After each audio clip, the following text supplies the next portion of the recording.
protect the integrity of our very important 2020 election. If you count the legal votes, I easily win. If you count the illegal votes, they can try to steal the election from us. If you count the votes that came in late, we're looking at them very strongly, but a lot of votes came in late. I've already decisively won many critical states, including massive victories in Florida, Iowa, Indiana, Ohio. To name just a few, we won these and many other victories despite historic election interference from big media, big money, and big tech.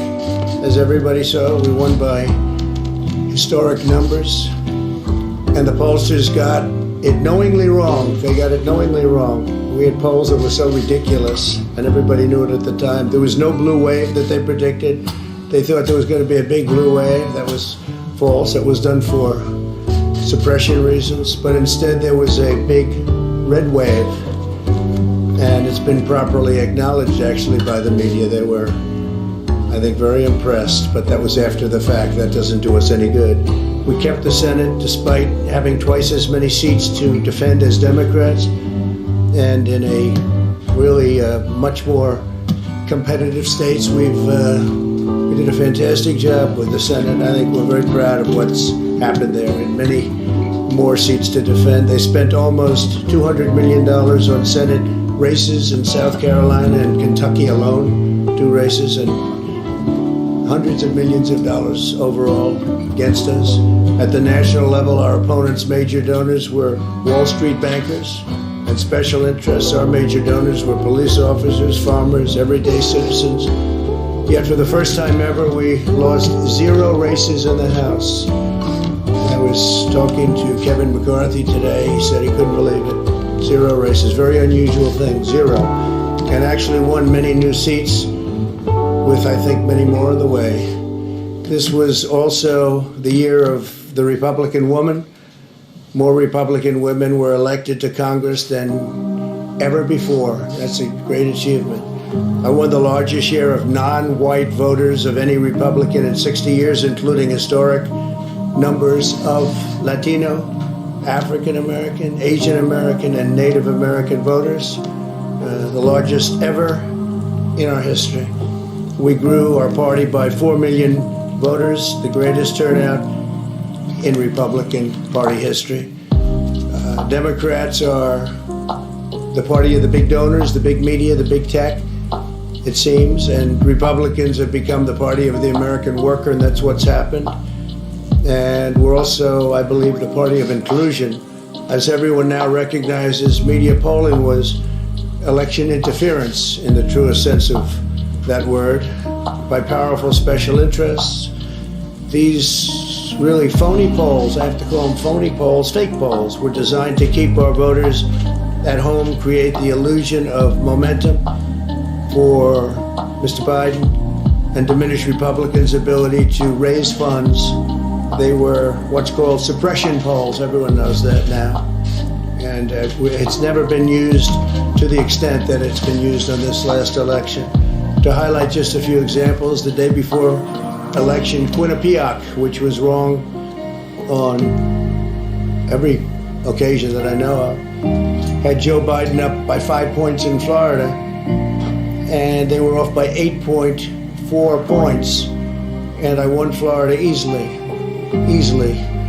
So they had me losing Florida by a lot, and I ended up winning Florida by a lot. Other than that, they were very accurate. They had him up 4 points in Ohio, and they were up by 12.2 points. And they also won Ohio, great state of Ohio, very easily. The Washington Post said Biden up 17 points in Wisconsin, and it was basically even. They were up by about 17 points. And they knew that. They're not stupid people. They knew that. Suppression. There are now only a few states yet to be decided in the presidential race. The voting apparatus of those states are run in all cases by Democrats. We were winning in all the key locations by a lot, actually. And then our numbers started miraculously getting whittled away in secret. And they wouldn't allow legally permissible observers. We went to court in a couple of instances, and we were able to get the observers put in. And when the observers got there, they wanted them 60, 70 feet away, 80 feet, 100 feet away, or outside the building to observe people inside the building. And we won a case, a big case, and we have others happening. There are lots of litigation, even beyond our litigation. There's tremendous amount of litigation generally because of how unfair this process was. And I predicted that. I've been talking about mail-in voting for a long time. It's really destroyed our system. It's a corrupt system. And it makes people corrupt even if they aren't by nature. But they become corrupt. It's too easy. They want to find out how many votes they need, and then they seem to be able to find them. They wait, and then they find them. And you see that on election night. We were ahead in vote in North Carolina by a lot, tremendous number of votes. And we're still ahead by a lot, but not as many, because they're finding ballots all of a sudden. Oh, we have some mail-in ballots. It's amazing how those mail-in ballots are so one-sided, too. I know that it's supposed to be to the advantage of the Democrats, but in all cases, they're so one-sided. We were up by nearly 700,000 votes in Pennsylvania. I won Pennsylvania by a lot, and that gets whittled down to, I think they said now we're up by 90,000 votes. And they'll keep coming and coming and coming. They find them all over. And they don't want us to have any observers. Although we won a court case, the judge said you have to have observers. Likewise in Georgia, and they're appealing. Actually, they're appealing. We won a case that we want people to watch, and we want observers, and they're actually appealing, which is sort of interesting. I wonder why they'd appeal, that all we want to do is have people watch as they do the vote tabulations. Likewise in Georgia, I won by a lot, with a lead of over getting close to 300,000 votes on election night in Georgia. And by the way, got whittled down, and now it's getting to be to a point where I'll go from winning by a lot to perhaps being even down a little bit. In Georgia, a pipe burst in a faraway location, totally unrelated to the location of what was happening, and they stopped counting for 4 hours, and a lot of things happened. The election apparatus in Georgia is run by Democrats. We also had margins of 300,000 in Michigan. We were way up in Michigan, won the state. And in Wisconsin, we did likewise fantastically well. And that got whittled down. In every case, they got whittled down. Today, we're on track to win Arizona. We only need to carry, I guess, 55% the remaining vote, 55% margins, and that's a margin that we've significantly exceeded, so we'll see what happens with that, but we're on track to do okay in Arizona. Our goal is to defend the integrity of the election. We will not allow the corruption to steal such an important election, or any election for that matter, and we can't allow anybody to silence our voters and manufacture results. I've been doing a lot of public things for a long time. I've never had anything that's been as inspirational, by people calling, talking, sending things to us. I've never seen such love and such affection and such spirit as I've seen for this. People know what's happening, and they see what's happening, and it's before their eyes. And there are many instances which will be reported very shortly. There's tremendous litigation going on, and this is a case where they're trying to steal an election. They're trying to rig an election, and we can't let that happen. Detroit and Philadelphia, known as two of the most corrupt political places anywhere in our country, easily cannot be responsible for engineering the outcome of a presidential race, a very important presidential race. In Pennsylvania, Democrats have gone to the state Supreme Court to try and ban our election observers, and very strongly. Now, we won the case, but they're going forward. They don't want anybody in there. They don't want anybody watching them as they count the ballots. And I can't imagine why. There's absolutely no legitimate reason why they would not want to have people watching this process, because if it's straight, they should be proud of it. Instead, they're trying, obviously, to commit fraud. There's no question about that. In Philadelphia, observers have been kept far away, very far away, so far that people are using binoculars to try and see, and there's been tremendous problems caused. They put paper on all of the windows so you can't see in, and the people that are banned are very unhappy and become somewhat violent. The 11th Circuit ruled that in Georgia the votes have been in by Election Day, that they should be in by Election Day, and they weren't. Votes are coming in after Election Day. And they had a ruling already that you have to have the votes in by Election Day. To the best of my knowledge, votes should be in by Election Day. And they didn't do that. Democrat officials never believed they could win this election, honestly. I really believe that. That's why they did the mail-in ballots, where there's tremendous corruption and fraud going on. That's why they mailed out tens of millions of unsolicited ballots without any verification measures whatsoever. And I've told everybody that these things would happen because I've seen it happen. I watched a lot of different elections before they decided to go with this big, massive election with tens of millions of ballots going out to everybody, in many cases totally unsolicited. This was unprecedented in American history. This was by design, despite years of claiming to care about the election security.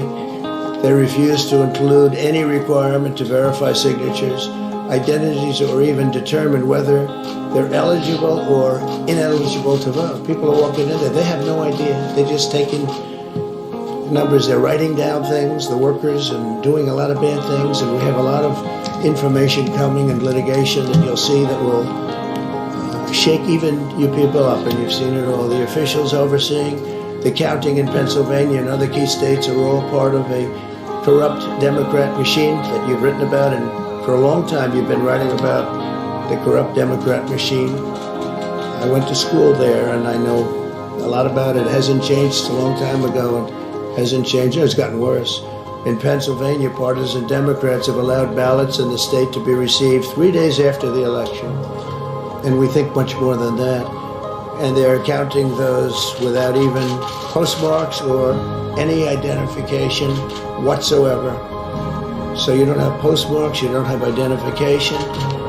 There have been a number of disturbing irregularities across the nation. Our campaign has been denied access to observe any counting in Detroit. Detroit is another place, and I wouldn't say it has the best reputation for election integrity.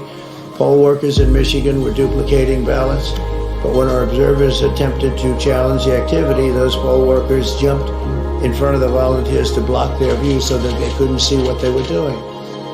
And it became a little bit dangerous. One major hub for counting ballots in Detroit covered up the windows again with large pieces of cardboard, and so they wanted to protect and block the counting area. They didn't want anybody seeing the counting, even though these were observers who were legal observers that were supposed to be there. In Detroit, there were hours of unexplained delay in delivering many of the votes for counting. The final batch did not arrive until 4 in the morning, and even though the polls closed at 8 o'clock, so they brought it in, and the batches came in, and nobody knew where they came from. We've also been denied access to observe in critical places in Georgia. In multiple swing states, counting was halted for hours and hours on election night, with results withheld from major Democrat-run locations only to appear later. And they certainly appeared, and they all had the name Biden on them, or just about all. I think almost all. They all had the name Biden on them, which is a little strange. I challenge Joe and every Democrat to clarify that they only want legal votes, because they talk about votes, and I think they should use the word legal votes. We want every legal vote counted, and I want every legal vote counted. We want openness and transparency, no secret count rooms, no mystery ballots, no illegal votes being cast after Election Day. You have Election Day, and the laws are very strong on that. You have an Election Day, and they don't want votes cast after Election Day, and they want the process to be an honest one. It's so important. We want an honest election, we want an honest count, and we want honest people working back there because it's a very important job. So that's the way this country is going to win. That's the way the United States will win. And we think we will win the election very easily. We think there's going to be a lot of litigation because we have so much evidence, so much proof, and it's going to end up perhaps at the highest court in the land. We'll see. But we think there'll be a lot of litigation because we can't have an election stolen like this. And I tell you, I have been talking about this for many months with all of you, and I've said very strongly that mail-in ballots are going to end up being a disaster. Small elections were a disaster. Small, very easy to handle elections were disastrous. This is a large-scale version, and it's getting worse and worse every day. We're hearing stories that are horror stories, absolute horror stories. And we can't let that happen to the United States of America. It's not a question of who wins, Republican, Democrat, Joe, myself. We can't let that happen to our country. We can't be disgraced by having something like this happen. So it will be hopefully cleared up, maybe soon, I hope soon, but it'll probably go through a process, a legal process. And as you know, I've claimed certain states, and he's claiming states, so we can both claim the states, but ultimately I have a feeling judges are going to have to rule. But there's been a lot of shenanigans, and we can't stand for that in our country. Thank you very much.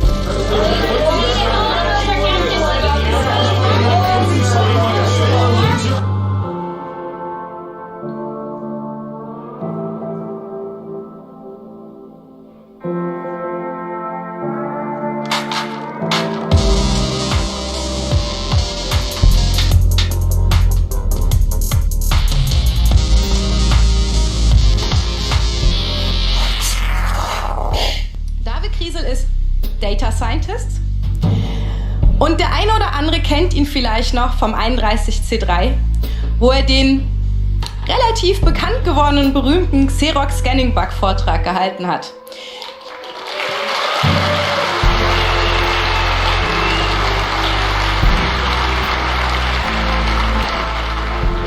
Dieser hat ihn offensichtlich nicht nur hier bekannt gemacht, sondern sogar auch zu internationaler Bekanntheit verholfen.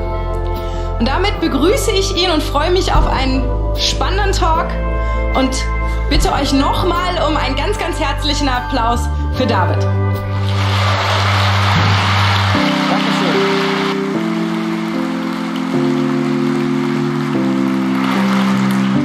Ja, danke schön, herzlich willkommen. Auch nochmal von mir, auch an die Leute im Internet und auch an die Leute vom Spiegel, von denen ich weiß, dass sie anwesend sind. Es ist schön, wieder hier zu sein. Mein Name ist David Kriesel, ich bin Informatiker aus Bonn und ich mache beruflich, es wurde schon gesagt, Data Science und Machine Learning. Und salopp gesagt versuche ich für meine Arbeitgeber aus großen Datenmengen Wissen zu ziehen. Und seit 2014 habe ich knapp 100.000 Artikel von Spiegel Online gevorratsdatenspeichert.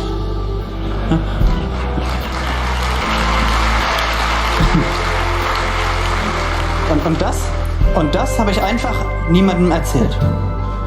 So. Und während ich da so 2,5 Jahre sitze und das niemandem erzähle, ist die Stimmung medial irgendwie umgeschlagen. Vor 2,5 Jahren war die Welt noch in Ordnung und heute ist die Rede von Lügenpresse und Fake News. Und genau aus dieser Zeit des Stimmungsumbruchs haben wir jetzt einen riesigen Datensatz über den vielleicht größten Meinungsmacher unserer Nation. Und mit diesem Datensatz werden wir heute 2 Sachen machen. Erstens, wir werden den Datensatz durchleuchten und was über Spiegel Online lernen. Und zwar so, dass ihr das auch mit nach Hause nehmen und beim Lesen dann anwenden könnt. Und zweitens, wir werden einen Einblick erhalten, wie die Datensammelwut von heute funktioniert und wie mächtig oder vielleicht auch nicht mächtig die ist. Und das machen wir so, dass es für jeden verstehbar ist, nicht nur für Informatiker. Und zusätzlich werde ich, wie in meinem letzten Vortrag vor 2 Jahren, ein bisschen aufs Gesellschaftliche eingehen und wir werden an ein paar passenden Beispielen beleuchten, wie die moderne Datenverarbeitung unsere Gesellschaft beeinflussen kann. Und ob wir die Welt mit dieser allumfassenden Datensammelwut besser oder schlechter machen, das kann dann ja später jeder von euch für sich selbst entscheiden. Am besten fangen wir an, indem ich kurz beschreibe, wie genau Spiegel Mining funktioniert. Rund um die Uhr Alle paar Minuten schaut einer meiner Server vollautomatisch auf Spiegel Online nach, ob dort neue Artikel stehen. Und werden neue Artikel gefunden, dann werden die runtergeladen und abgespeichert. Und auf diese Weise hat der Datensatz einen coolen Vorteil, der jetzt vielleicht nicht sofort ersichtlich ist. Ich erhalte neue Artikel binnen Minuten, nachdem sie veröffentlicht wurden.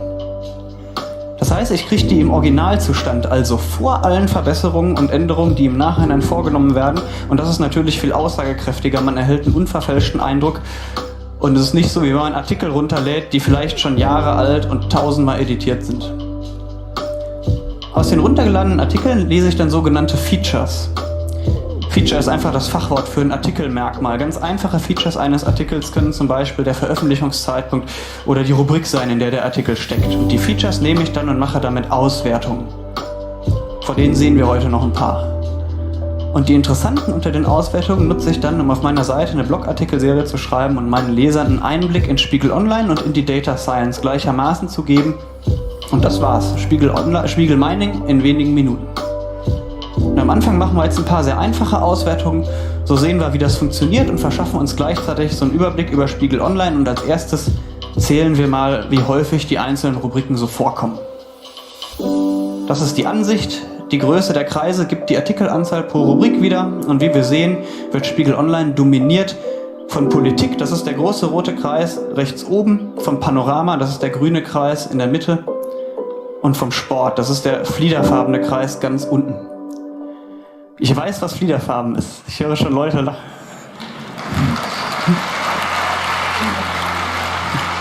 Also die drei Rubriken, die machen zusammen die Hälfte der Artikel aus.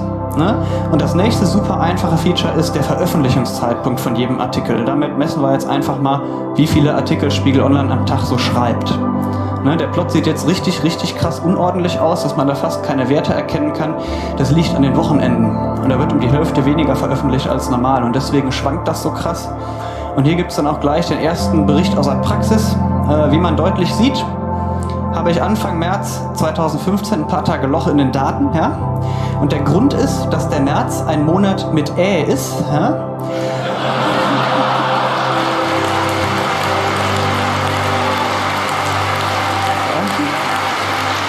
Also,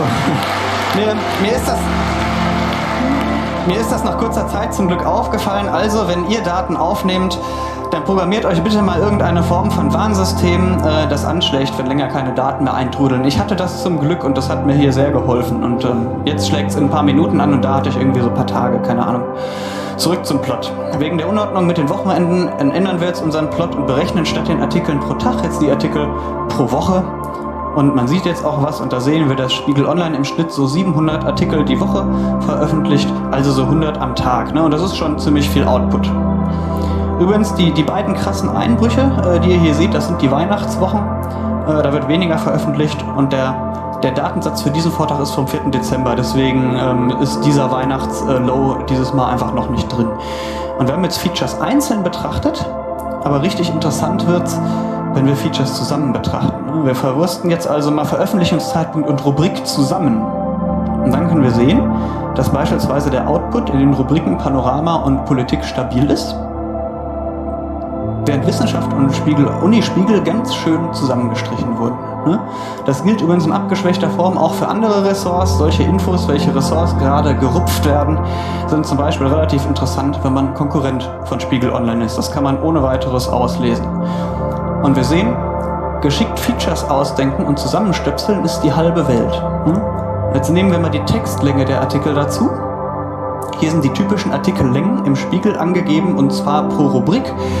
Und man sieht, dass der typische Kulturartikel fast dreimal so lang ist wie der typische Panorama- oder Sportartikel und immerhin noch doppelt so lang wie der typische Politikartikel.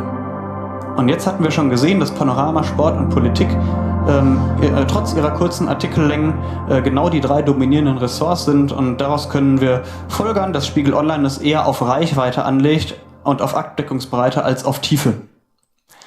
Ja, die Strategie Reichweite um jeden Preis scheint Spiegel Online auch noch so zu verstärken. Die zusammengestrichenen Rubriken waren alles welche mit eher langen Texten. Und bevor das jetzt hier falsch ankommt, ich sage das ohne jede Wertung im Sinne von gut oder schlecht. Ja, das ist ja eine valide Strategie für ein Medium. Und ich beschreibe einfach nur gemessene Daten. Und es ist keineswegs der Zweck der Veranstaltung, irgendwie substanzlos in Richtung von Spiegel Online zu haten. Ne, wer hatet, wird nicht ernst genommen. Das habe ich ja in meinem letzten Vortrag schon ausführlich beschrieben. Und die meisten Sachen, die hier im Vortrag noch kommen, denkt daran, die sind bei den anderen wahrscheinlich ähnlich. Wichtig ist auch, dass man mit den Features experimentiert. Ne, hier ist zum Beispiel ein Diagramm, das zeigt das Veröffentlichungsvolumen pro Wochentag und Stunde. Ne, die Zeilen sind die Wochentage und die Spalten sind die Stunden eines Tages. Pro Wochentag und Stunde sehen wir einen Block und in den großen Blöcken sind viele Artikel erschienen und in den kleinen wenige. Und jetzt lernen wir daran mal, wie es in der Data Science zugeht. Erstens, in der Data Science findet man immer wieder Botschaften bestätigt, die man vorher schon erahnt hat. Das ist der langweilige Teil der Data Science. Ja, aber das ist gut, um die eigenen Messverfahren zu überprüfen. Wir sehen hier, zu den unchristlichen Zeiten wird viel weniger veröffentlicht. Bahnbrechende Erkenntnis, auch der Spiegel Online-Redakteur möchte mal schlafen. Zweitens, in der Data Science findet man aber auch immer wieder Systematiken da, wo man keine erwartet hat. Und das passiert oft dann, wenn man Features verbindet. Wir färben jetzt mal jeden dieser Blöcke ein nach der typischen Textlänge. Ja? Rote Blöcke enthalten typischerweise lange Texte und blaue Blöcke eher kurze. Und zack, es gibt einen klaren Zusammenhang zwischen Tageszeit und Länge der Artikel. Ja? Für mich als Nicht-Journalisten war das damals überraschend. Die typische Länge der veröffentlichten Artikel, die ist von Montag bis Freitag zwischen 5 bis 6 Uhr früh am größten. Das gleiche am Wochenende. Hier gibt es zum Tagesstart auch nur längere Artikel, ein bisschen später natürlich. Ne? Und das Rätselslösung zu diesem Phänomen kommt später noch. Und als drittes ist die Data Science natürlich auch dazu da, fieseste Vorurteile zu schüren. Ich führe euch das mal vor.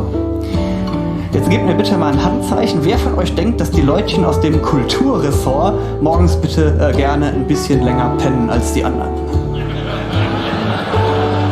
Also, vielleicht fürs Internet, wir haben einen Raum von 1600 Leuten, der ist proppenvoll und fast alle haben die Hand gehoben. Und die Lösung ist, stimmt, ja. Die Kulturwissenschaftler,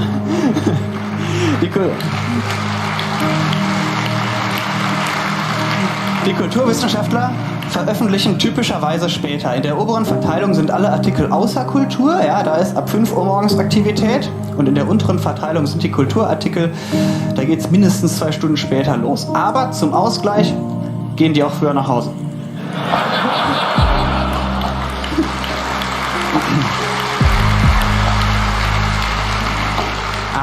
Aber damit wir hier nicht wirklich Vorurteile schüren, ne, ich war bei Spiegel Online eingeladen im Oktober und da habe ich das auch so gesagt. Und dann haben sie gesagt, David, nein, nein.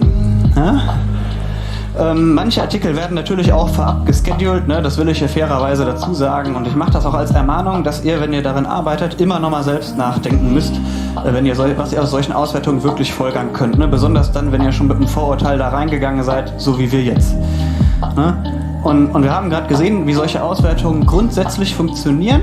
Also können wir jetzt einen Schritt weiter gehen. Und im Internet wird es ja immer genau dann besonders knusprig, wenn personenbezogene Daten ins Spiel kommen.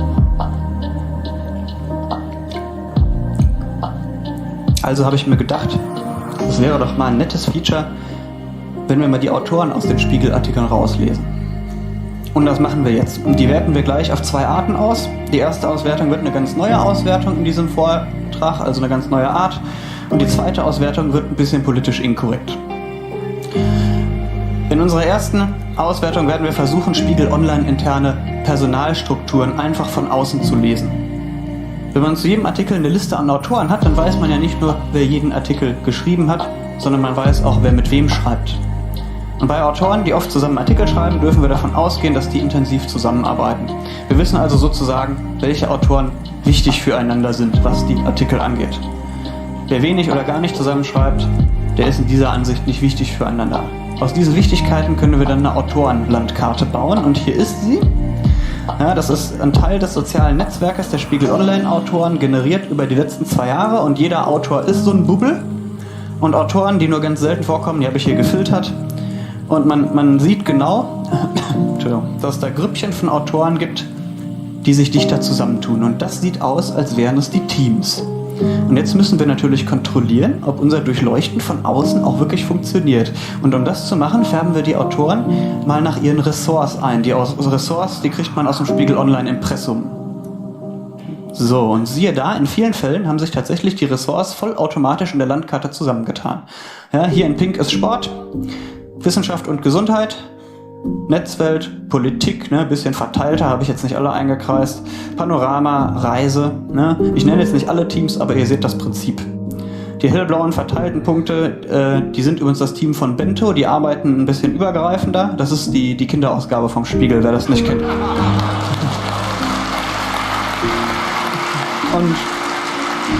Und der Punkt ist, wir haben wirklich jetzt relativ genau von außen durchleuchten können, ja, wer intern mit wem in einem Team steckt. Und der Witz ist, schaut die ganzen grauen Bubbel an. Ja, die sind grau, weil sie nicht mehr über das Spiegelimpressum zugeordnet werden konnten. Das sind zum Beispiel ausgeschiedene Kollegen. Ja, der Spiegel-Chefredakteur ist kürzlich auch grau geworden. Ja, und das sind, aber durch ihre Nähe zu den gefärbten Gruppen, können wir die trotzdem Gruppenteam zuordnen. Wir können also was über die sagen, obwohl wir eigentlich gar nichts über die wissen. Und sowas ist dann interessant. Wir können also einfach live von außen über die Personalstruktur ein Buch führen. Aber jetzt, ihr wartet bestimmt schon alle zum politisch inkorrekten Teil.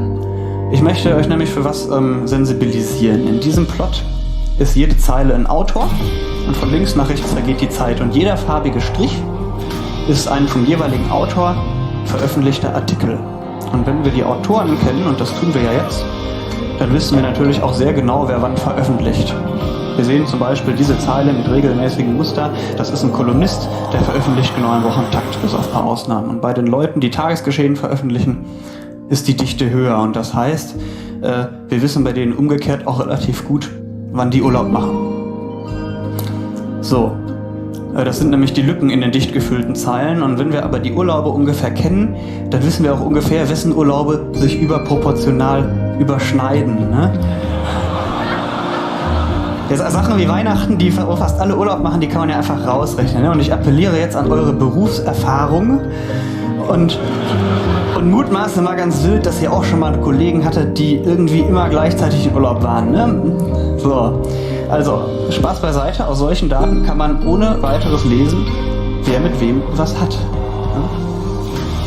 Jetzt wisst ihr auch, warum ich die Autoren hier anonymisiert habe. Es ist übrigens total klar, dass das, was wir hier finden, nicht alles Pärchen sein müssen. Ne? Das sind die Pärchenkandidaten. Aber wenn man an der Praxis und sowas interessiert ist, dann ist man damit ja schon mal auf 99% des Weges zum Ziel. Ne? Es gibt Firmen, die werten sowas aus, so illegal das auch ist.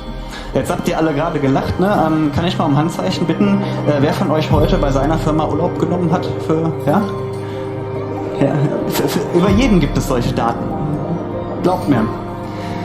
Ja, und wir halten jetzt mal inne und dann machen wir uns nochmal klar, was wir gerade gesehen haben und was die gesellschaftlichen Implikationen sind. Was wir gerade gesehen haben, ist Wissensgewinnung über interne Firmen, Informationen und über höchstpersönliche Lebensbereiche und aus Daten, die erstmal gar nicht danach aussehen. Wir hatten ja eigentlich einen Satz Spiegelartikel und plötzlich überraschend haben wir gute Anhaltspunkte, wer mit wem was hat und wir können Teamstrukturen erahnen. Und damit komme ich zur wichtigsten Message des Vortrags. Wenn ihr Daten veröffentlicht, dann entscheidet nicht ihr, was ihr da veröffentlicht, das entscheidet der Gegner. Wir haben noch nicht mal die Daten selbst betrachtet, ja? Wir haben die Artikel selbst ja gar nicht angefasst. Was wir angefasst haben, waren nur Metadaten. Zeiten und Autoren, genau wie bei der Vorratsdatenspeicherung, das sind ja auch nur Metadaten. Gebt mir mal ein paar Monate eurer Metadaten, ja, einfach nur, wem ihr wann Mails und WhatsApps geschickt habt und wann ihr auf welchen Webseiten wart. Keine Inhalte. Danach kann ich euch sagen, wer eure besten Freunde sind, ja, ob ihr eine Affäre habt, wie ihr sexuell orientiert seid, ob ihr schwanger seid, ob ihr eine Krankheit habt, ja, was eure politische Einstellung ist, wie euer Glaube ausgerichtet ist und ob ihr finanzielle Probleme habt und alles, was ich gerade vergessen habe. Ja, das Missbrauchsprofil für einen solchen Datensatz wie den der Vorratsdatenspeicherung, das kann man gar nicht in Worte fassen. Und ich will da überhaupt nicht mit Verschwörungstheorien anfangen. Ja, wir können ja alle mal glauben, dass die Vorratsdatenspeicherung für die Aufklärung von Verbrechen nützlich sein kann. Das ist ja auch total plausibel. Und wir können ja auch mal glauben, dass die Personen, die die Vorratsdatenspeicherung jetzt etablieren, guten Willens sind. Lasst uns das einfach mal annehmen. Ne? Und das heißt aber nicht, dass morgen keiner an die Macht kommt, der das vielleicht ganz anders macht. Ne? Was wir hier gerade erhalten, ist die Infrastruktur für eine Generalüberwachung, die selbst George Orwells Big Brother, ja, die Schamesröte ins Gesicht treiben würde. Und diese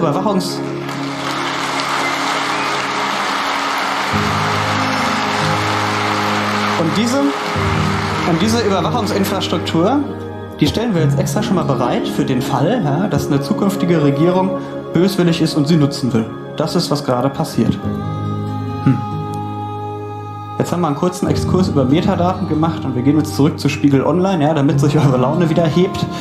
Und deswegen kommt jetzt ein kleiner Einschub, den könnt ihr dann direkt anwenden, wenn ihr das nächste Mal Spiegel Online lest. Und danach machen wir mal ein bisschen was Größeres. Ne? Als ich die Autoren aus den Artikeln rauslesen wollte, ja, da war ich irgendwann ziemlich genervt. Ja? Also manchmal stehen die oben unter dem Titel, wie hier links im Bild, oder die stehen unten wie rechts im Bild. Und wenn die Autoren oben stehen, sind sie ausgeschrieben, und wenn sie unten stehen, sind es Kürzel. Oben stehen sie im wirklichen Satz, ja? Hier zum Beispiel von Marcel Rosenbach, und unten die Kürzel sind ohne Satz drumherum. Manche Autoren haben nur Vor- und Nachname und manche Namen haben aber auch 4 oder 5 Worte, ne? Wie zum Beispiel der freundliche Herr Philipp Alvarez de Sousa Soares. Das habe ich mir extra hier aufgeschrieben. 5 Worte, das ist ein Name. Also Data Science kann technisch nervig sein, ne? Sagt nicht, ich hätte euch nicht gewarnt. Und jedenfalls habe ich mir gedacht, ja, what the fuck? Warum stehen da Autoren in verschiedenen Formen und vor allem an verschiedenen Orten? Also habe ich mir mal das als Feature reingenommen, ob die Autoren oben oder unten stehen. Ja? Und dann habe ich Messwerte zwischen den beiden Artikelgruppen verglichen, Autoren oben und Autoren unten. Und es stellt sich raus, wenn die Autoren unten stehen, also nicht namentlich ausgeschrieben sind, ist ein typischer Artikel knapp 300 Worte lang. Ja, wir sehen hier die Verteilung der Artikellängen von Artikeln ohne ausgeschriebene Namen. Und nach rechts werden die Artikel länger, da wird es immer weniger. Und stehen die Autoren aber oben, sind also ausgeschrieben, ist ein Artikel typischerweise mehr als 2,5 Mal so lang. Ja? Knapp 750 Worte. Man weiß schon, womit man gegoogelt werden will als Redakteur. Ne? Ja. Und noch was, bei den langen Artikeln ist auch nur ca. 2%, bei 2% eine Nachrichtenagentur mit dabei, und bei den kurzen Artikeln ist bei knapp 80% eine Nachrichtenagentur mit dabei. Also Fazit für euch zum mit nach Hause nehmen: Wenn ihr längere Artikel wollt, die Spiegel Online selbst verfasst hat, dann achtet darauf, dass die Autoren dran geschrieben sind. Wenn ihr kurze Agenturmeldungen wollt, sind die Kürzel gut. So. Und jetzt, wir hatten ja schon gesehen, dass am Tagesanfang primär längere Artikel erscheinen, und das waren eben in Wirklichkeit die selbstgeschriebenen. Ne? Morgens ist der Prozentsatz von denen vergleichsweise hoch. Und jetzt können wir die Gelegenheit nutzen und einen Schritt zurücktreten und gucken, was wir bis jetzt gemacht haben. Und wir haben unsere Riesenmenge Artikel immer auf äußerst einfache Art und Weise auseinandergeschnitten und ausgewertet. Ne? Wir haben die in Wochentage oder Uhrzeiten auseinandergeschnitten oder in Rubriken. Und dafür, wie einfach diese Idee...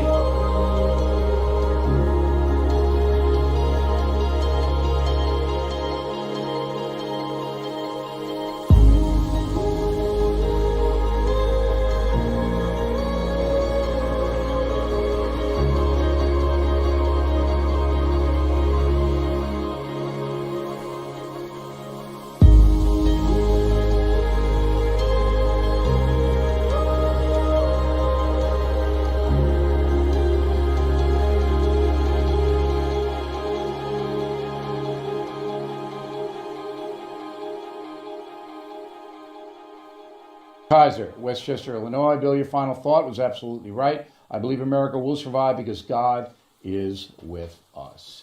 I don't think there's any doubt about that. In my opinion, there is no doubt. John, does the media and morons like Colbert, Lemon, and Cuomo even realize they are finished? No, they do not. But just today, ESPN, which is the prototype for my analysis on the media is finished, eliminated 500 jobs. 500. I think that's a quarter of all the jobs they have.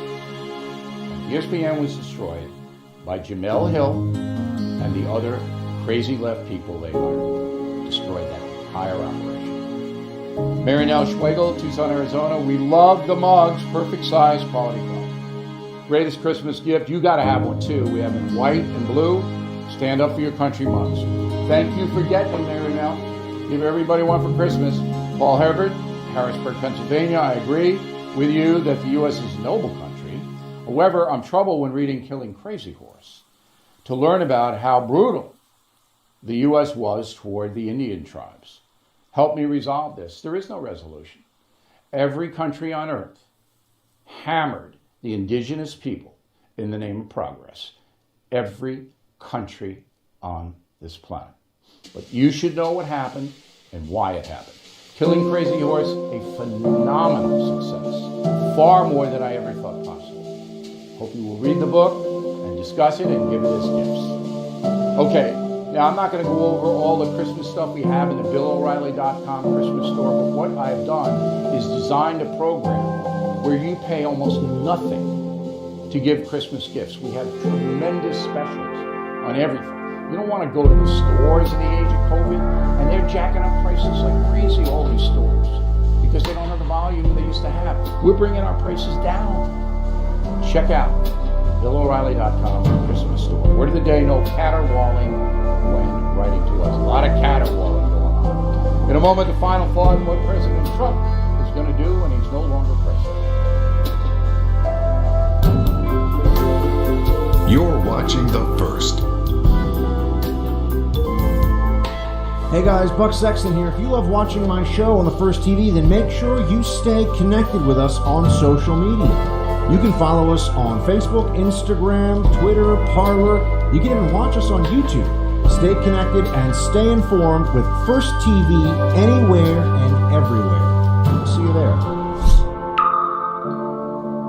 Don't have the First TV app yet? What are you waiting for? Download it and get instant access to Bill O'Reilly, Dana Lash, Jesse Kelly, Buck Sexton, and Mike Slater on your phone, tablet, or smart TV. The best part, it's absolutely free. Watch your favorite programs live or on demand, anywhere, anytime. Don't wait. Download the First TV app right now on Roku, Amazon Fire, Android, iOS, and Apple TV. Just search the First TV in your favorite app store and start watching today. Stay informed. Stay connected. Download the First TV app right now. It's free.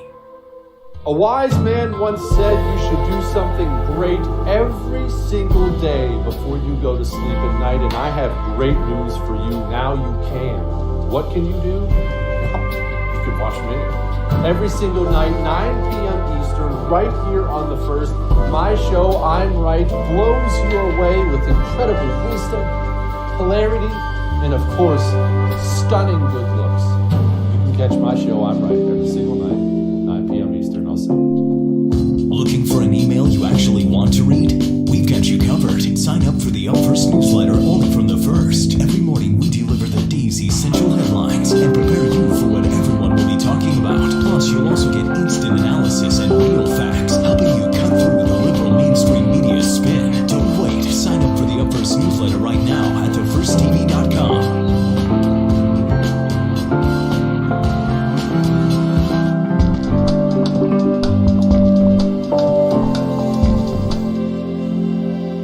Okay, final thought of the day. Donald Trump will leave the White House. He'll leave in January or 4 years from January.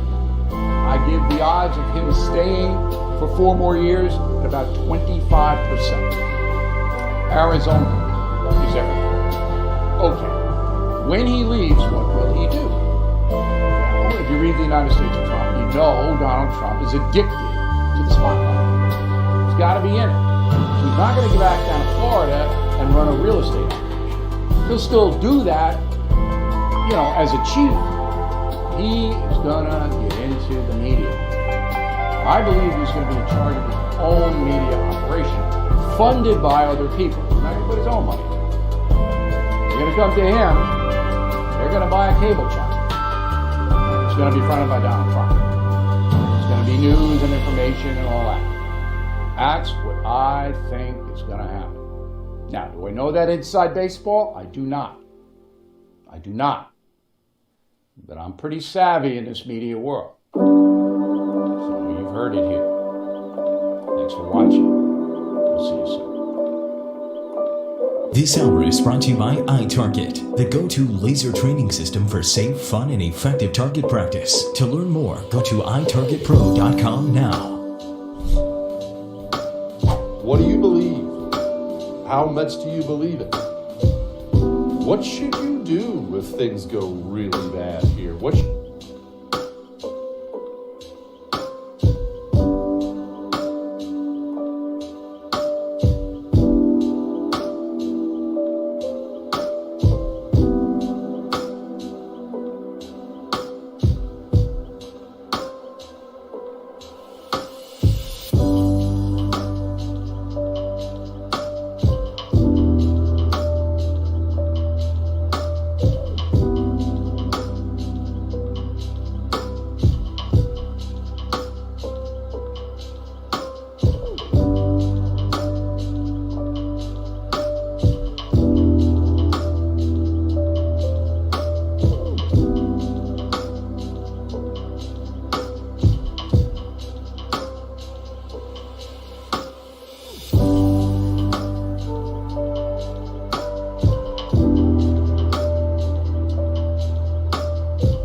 That's how future of America looks like. It looks like a wide group of powerful, beautiful individuals who have come together to get back and take back our power. Because knowledge is power, baby. You have the smartest, most powerful people in this city. Right here. Please go in unity, go in love, and go in peace. We'll see you next week.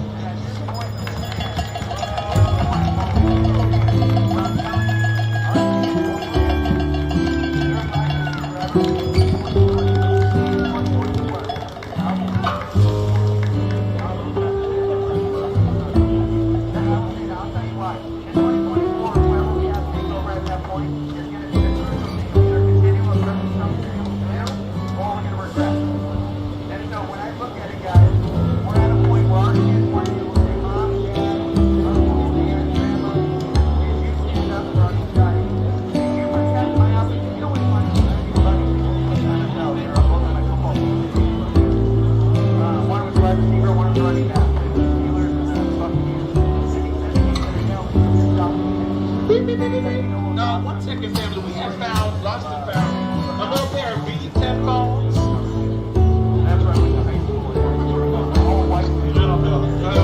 They're black with a little silver, I don't know, a little cushion. But if you're missing headphones, just come up here and retrieve them.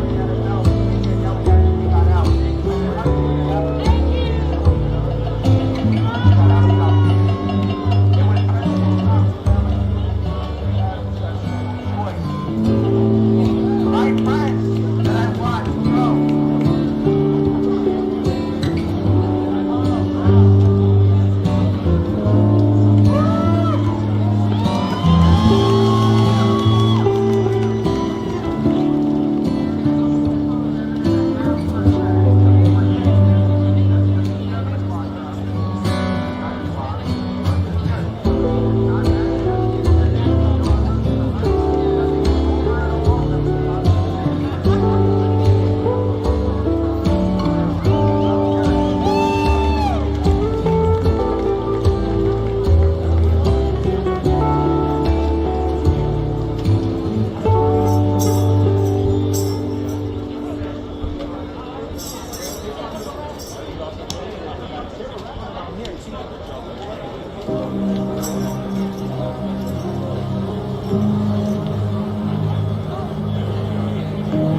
Detroit and Philadelphia, known as two of the most corrupt political places anywhere in our country, easily cannot be responsible for engineering the outcome of a presidential race. A very important Detroit and Philadelphia, known as two of the most corrupt political places anywhere in our country, easily cannot be responsible for engineering the outcome of a presidential race, a very important presidential race. In Pennsylvania, Democrats have gone to the state Supreme Court to try and ban our election observers, and very strongly. Now, we won the case, but they're going.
Detroit and Philadelphia, known as two of the most corrupt political places anywhere in our country, easily cannot be responsible for engineering the outcome of a presidential race, a very important presidential race. In Pennsylvania, Democrats have gone to the state Supreme Court to try and ban our election observers, and very strongly. Now, we won the case, but they're going forward. They don't want anybody in there. They don't want anybody watching them as they count the ballots. And I can't imagine why. There's absolutely no legitimate reason why they would not want to have people watching this process, because if it's straight, they should be proud of it. Instead, they're trying, obviously, to commit fraud. Detroit and Philadelphia, known as two of the most corrupt political places anywhere in our country, easily cannot be responsible for engineering the outcome of a presidential race, a very important presidential race. In Pennsylvania, Democrats have gone to the state Supreme Court to try and ban our election observers, and very strongly. Now, we won the case, but they're going forward. They don't want anybody in there. They don't want anybody watching them as they count the ballots. And I can't imagine why. There's absolutely no legitimate reason why they would not want to have people watching this process, because if it's straight, they should be proud of it. Instead, they're trying obviously to commit fraud. Detroit and Philadelphia, known as two of the most corrupt political places anywhere in our country, easily cannot be responsible for engineering the outcome of a presidential race, a very important presidential race. In Pennsylvania, Democrats have gone to the state Supreme Court to try and ban our election observers, and very strongly. Now, we won the case, but they're going forward. They don't want anybody in there. They don't want anybody watching them as they count the ballots. And I can't imagine why. There's absolutely no legitimate reason why they would not want to have people watching this process, because if it's straight, they should be proud of it. Instead, they're trying obviously to commit fraud. Detroit and Philadelphia, known as two of the most corrupt political places anywhere in our country, easily cannot be responsible for engineering the outcome of a presidential race, a very important presidential race. In Pennsylvania, Democrats have gone to the state Supreme Court to try and ban our election observers, and very strongly. Now, we won the case, but they're going forward. They don't want anybody in there. They don't want anybody watching them as they count the ballots. And I can't imagine why. There's absolutely no legitimate reason why they would not want to have people watching this process, because if it's straight, they should be proud of it. Instead, they're trying obviously to commit fraud. Detroit and Philadelphia, known as two of the most corrupt political places anywhere in our country, easily cannot be responsible for engineering the outcome of a presidential race, a very important presidential race. In Pennsylvania, Democrats have gone to the state Supreme Court to try and ban our election observers, and very strongly. Now, we won the case, but they're going forward. They don't want anybody in there. They don't want anybody watching them as they count the ballots. And I can't imagine why. There's absolutely no legitimate reason why they would not want to have people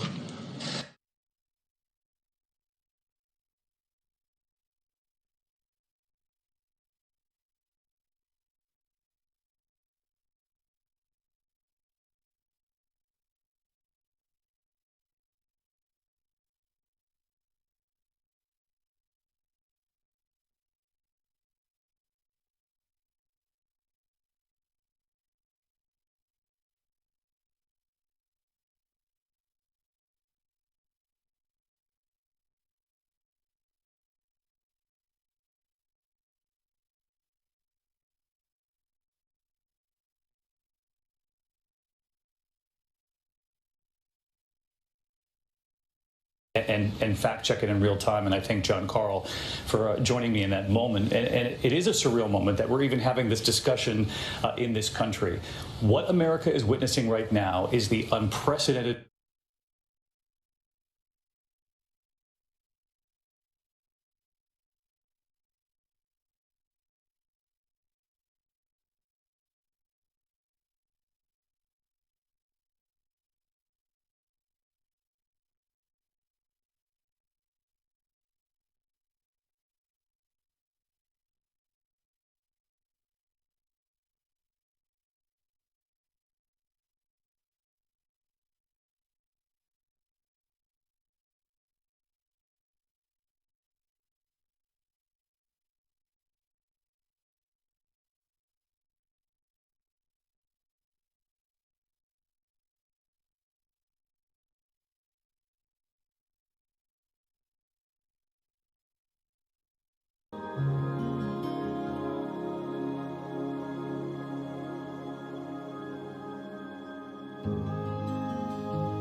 Senators, both of whom have run for president last time around, came out. Lindsey Graham said that he was donating $500,000 to the president's legal defense fund, and he stood with the president in these allegations, and Ted Cruz repeated many of them. But I think this is a real question, is where does Mitch McConnell come down on this? Especially given, by the way, that Mitch McConnell had a very good night on Tuesday. He won re-election in his own seat, and Republicans, it looks like, may have maintained control of the Senate. We will be tracking that. Cecilia Vega, perhaps these comments fall in the category of shocking but not surprising. After all, the president complained about illegal votes in an election in 2016 that he won. He's been claiming this would be a rigged election since then, George. He has been...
ballots left in the state.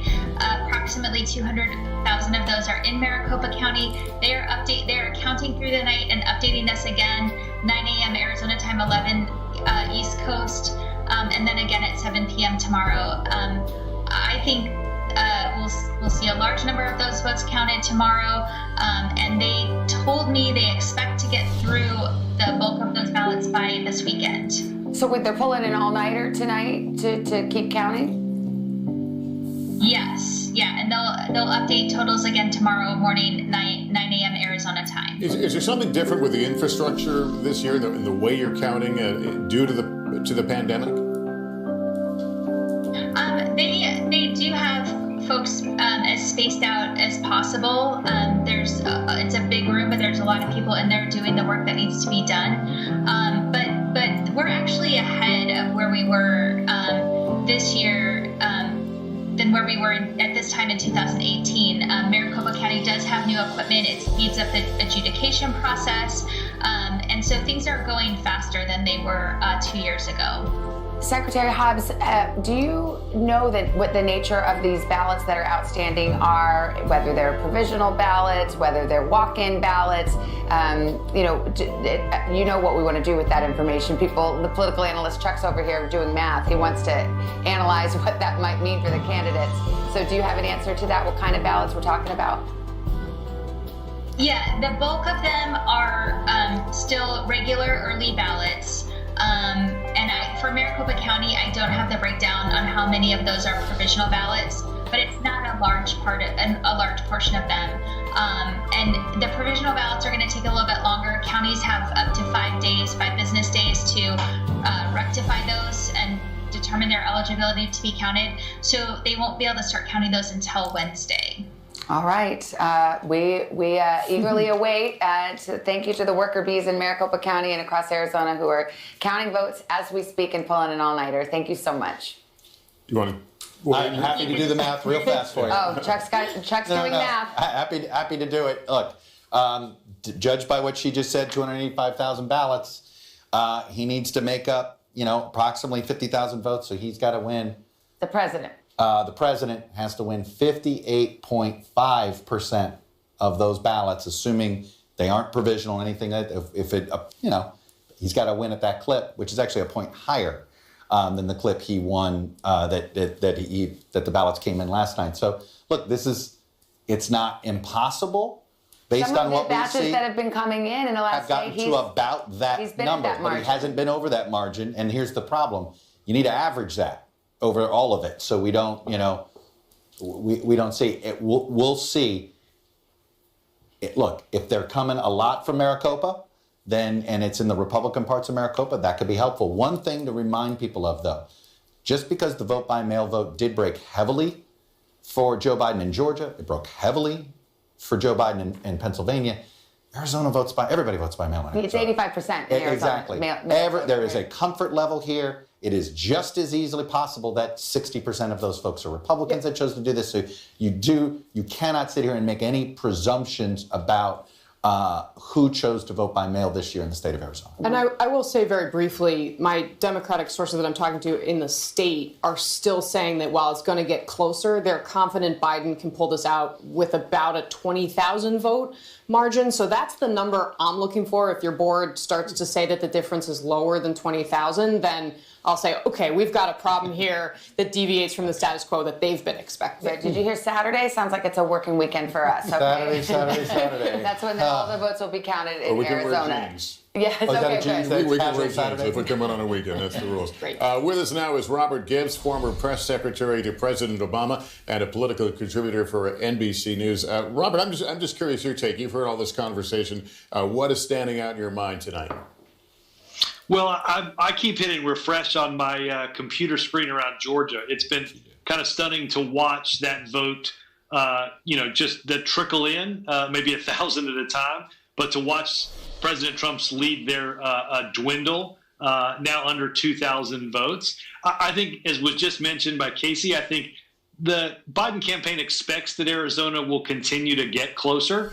But I think it's going to be interesting. Again, I think Biden, you'd still rather be Vice President Biden at this point because you've got some multiple paths here. And I think the real interesting thing, obviously the big prize that sits out there is Pennsylvania. And so I think you continue to watch that, continue to understand just how many votes are still left to count there. If this thing goes the vice president's way, can President Trump still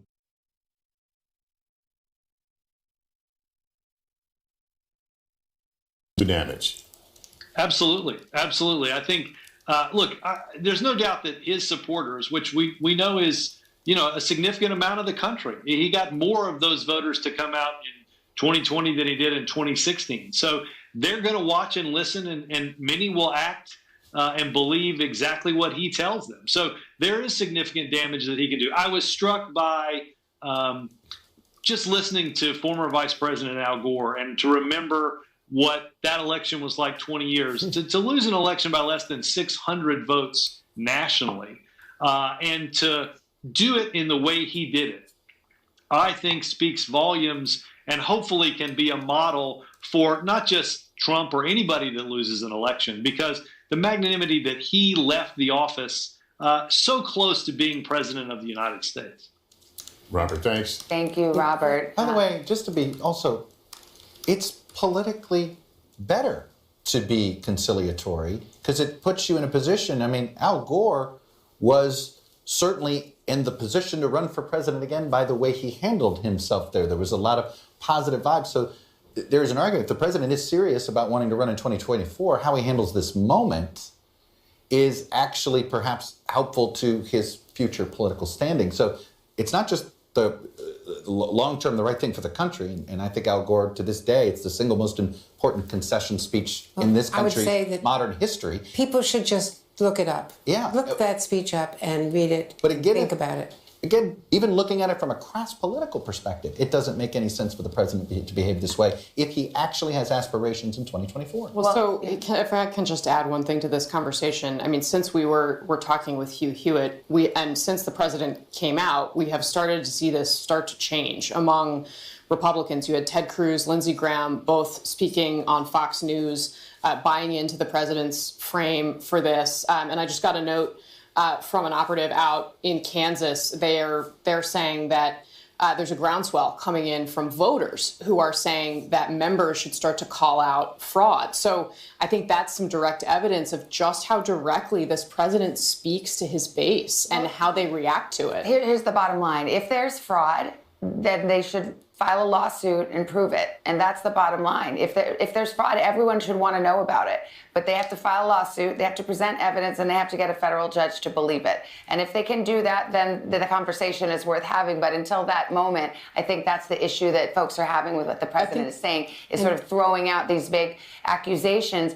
If you have evidence of it, you come to court, you prove your case. That's the way we do it. The problem is that his supporters are going to believe him, regardless of that process. And so that's why it is so important to point out exactly what you just did. And that's what Al Gore was saying, that this is a really damaging message to people. Look, Rick Grinnell and company were in Arizona last night.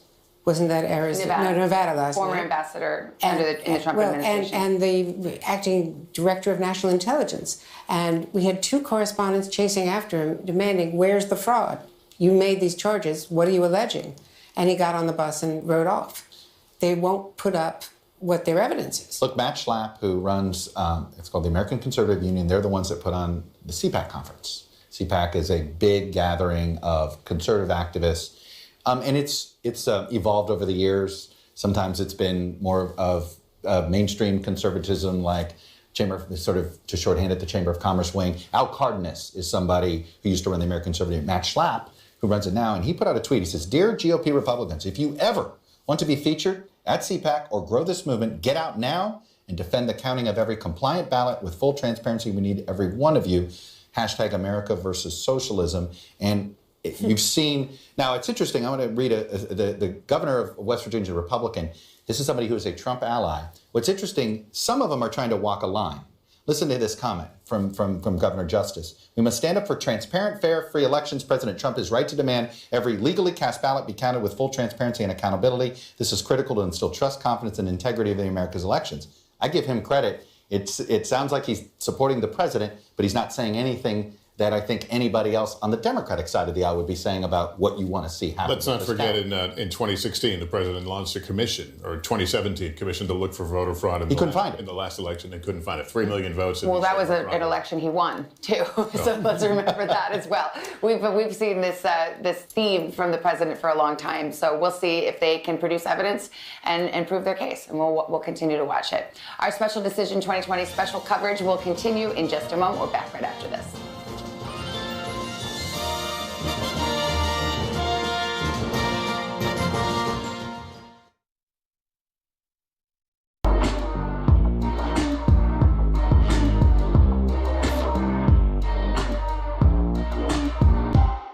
Good morning. Welcome to Today. We're glad to have you with us. This fall, we're right there with you. Whether you're back to school What do you guys think? We're excited? or back to work, we're keeping you safe. I love being back. Every morning on Today. Police murder of unarmed black men has been an American way of death across centuries. After seeing the most comprehensive police reform bill ever introduced in Congress, I've begun to wonder if now is the time. If now is the time the protesters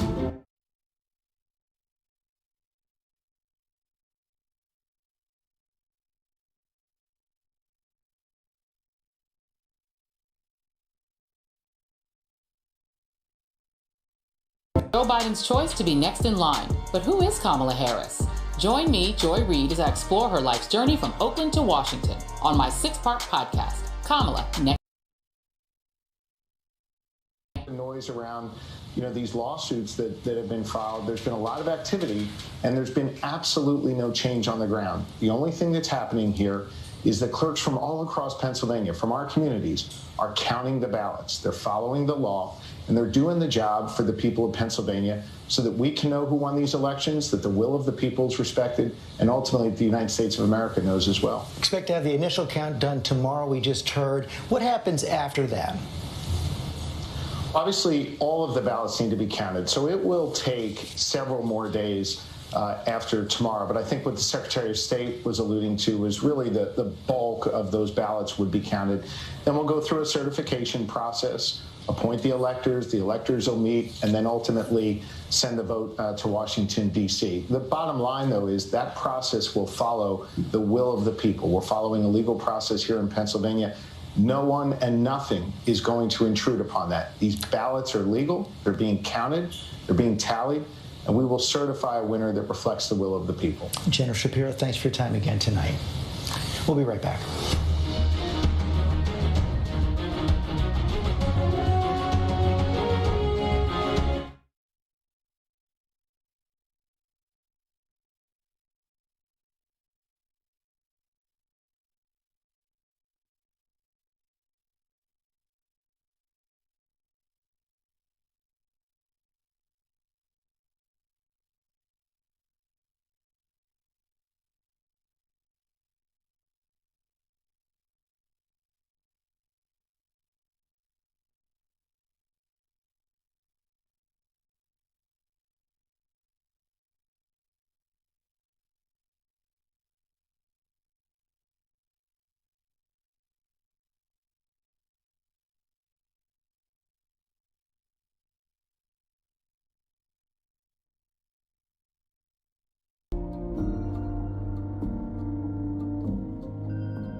Coverage, we're joined now by Senator Chris Coons of Delaware, campaign chair for Vice President Biden. Senator Coons, thank you for joining us tonight. I have to begin with your response to the president's remarks tonight.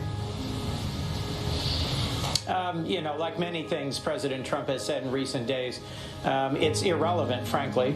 In the United States, it's not the candidates who decide the presidential election, it's the voters. And Joe Biden continues to say that his position, which is widely shared by Democrats and Republicans alike, is that every vote should be counted. So when President Trump tries to throw more sand in the air to say that this election is illegitimate, to say that there are illegal votes, he's doing so without a shred of evidence and, frankly, without broad support. And as the votes are being counted, the vice president said today he's confident that when they all are counted, he will be victorious along with Senator Harris. What's the first order of business if indeed he does win? Well, Joe's already gotten 72 million votes. He's already won the popular vote. But within a matter of hours or a few days, I think he'll win the Electoral College as well. And the first priority has to be getting us out of this pandemic.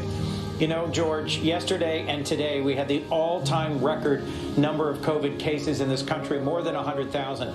And we heard nothing about that from President Trump. Joe Biden, in the meantime, got a briefing today about preparing to implement his plan for responding to the pandemic. Will he be able to get what he needs to get done in a Republican Senate if that's how it turns out?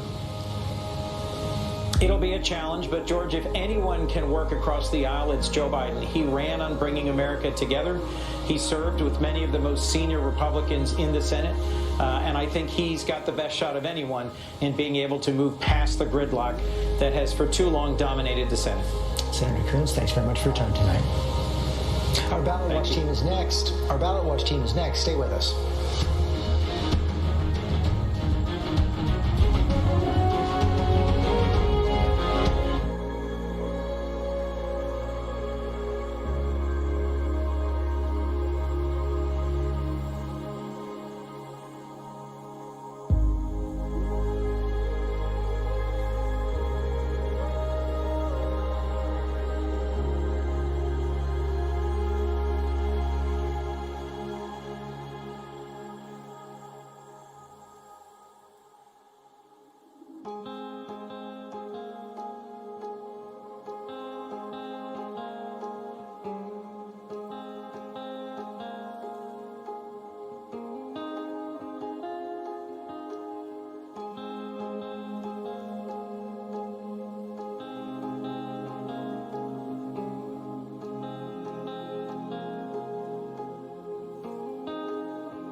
News election headquarters in New York City.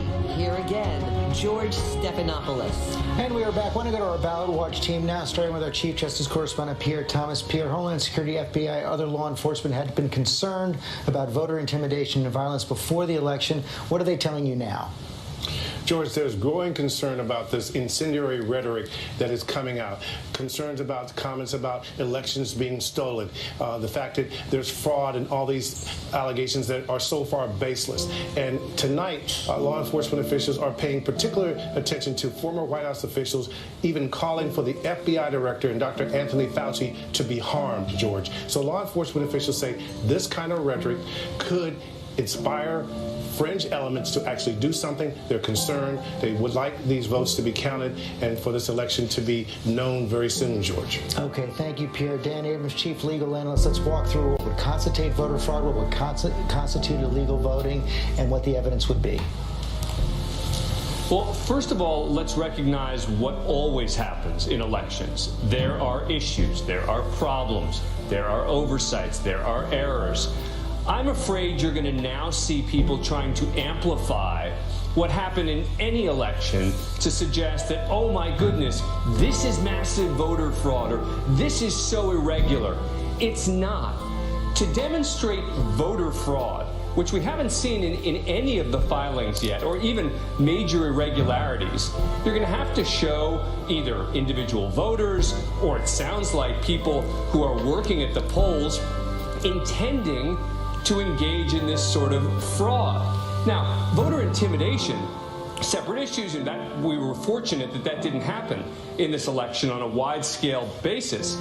But keep your eye now, listening to what you're now seeing some of the president's allies talking about, keep your eye on isolated examples that they're now going to try to, I think, pull out to say this needs to be looked at more broadly, and as a result, I'm not ready to accept the results of the election.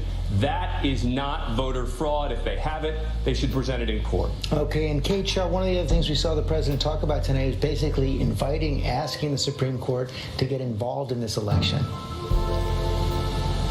That's right. You know, he's been saying this for some time, but of course, you need a case to take to the Supreme Court. It needs to be a case that has a legal argument that supports it, and maybe most importantly, you need evidence to back up that argument. And I think that despite these claims of voter fraud, which, as you said earlier in the hour, George, President Trump has been making since 2016 when he claimed millions of illegal votes were cast for Hillary Clinton, convened a commission, no evidence was ever found, and it was disbanded. So just as no evidence ever materialized in 2016, no evidence appears to be materializing now. And in order to go into court to make an argument that could get to the Supreme Court, you have to have evidence. You know, so the claims of the sort that the president has been making in the kind of political register, we haven't seen made in court. And again, it seems to be because there is just no evidence, and no, a lawyer who's an officer of the court can make a claim that doesn't have evidence to support it. And to amplify on that, right now, this isn't even close to the Supreme Court. No, that's right. So, we've had a few of these lawsuits, suit in Georgia challenging a couple of dozen absentee ballots, how they were treated, suits in Michigan and Pennsylvania regarding how poll workers are getting access to observe the counting processes. The Trump campaign touted a victory in Pennsylvania today, but was really just about kind of rearranging furniture in a counting location so that the Trump campaign observers had a little bit more access. But that's not the sort of thing that would ever head to the Supreme Court. The one case that is out there is the challenge to the votes that arrive in Pennsylvania that arrived after Tuesday and up until tomorrow. And the Trump campaign is seeking to join that case. It was actually ongoing even before the election, and those ballots are right now being segregated. So that's the one case you could imagine could end up before the Supreme Court. But I have to say, right now the Trump campaign wants those ballots out. But if it happens that the vote totals there flip and Biden looks like he's on top in Pennsylvania, I could well see them switching positions and wanting those ballots in, because that might be a way to make up some votes. So we will see. Okay, thank you, Kate. Tamara, I can't imagine Chief Justice Roberts eager to take on this case.